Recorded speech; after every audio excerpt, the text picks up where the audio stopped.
We have damage here in Jeffersonville, and Mayor Mike Moore is going to be able to join us here via phone. Number one, I want to tell him that I appreciate him making the time because I know that there's a lot going on.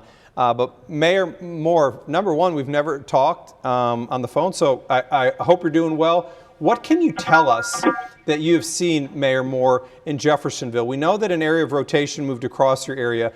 What are you getting for reports in terms of damage thus far?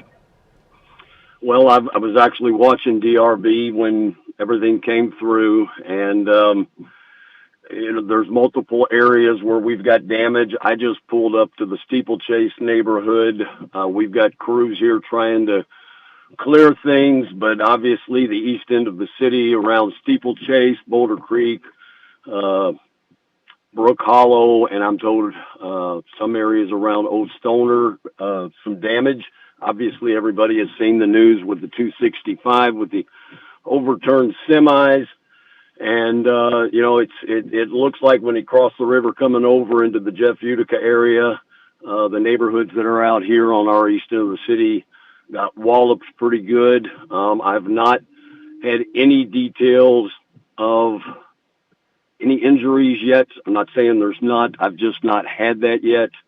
But we have multiple crews out. Everybody's pulling overtime right now, and we're going to make sure things are cleaned up and safe. But I would not encourage anybody to get out in their car and drive around. But unfortunately, it looks like everybody's doing that. There's quite a bit of traffic out in this area. So, we will learn more as the evening goes along. I've talked with my police chief and my fire chief, and they were a few minutes ago at the 265 interstate, and we're just trying to help wherever we can, but obviously it hinders things a little bit when the traffic's around.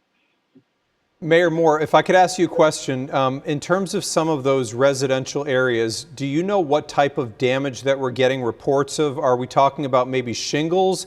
Are we talking about siding? Or do we have any reports of maybe roofs, partial roofs, those types of things? Do we know if that's what we're hearing? I have not gotten enough detail yet. I've not heard of structural damage. I am told, as I'm standing here at the edge of Sundancer right now, sitting in my car, I am told it didn't appear that there was structural damage, that it was more or less trees down, but I cannot confirm that right now. I'm about to walk up there here in just a minute. Okay, we appreciate, number one, Mayor Moore. It's nice to finally meet you. We haven't actually chatted before, so I appreciate you making some time for us. And keep us in your thoughts as we move forward here. We'd love to talk to you again. And we continue to get reports of damage from across our area. Again,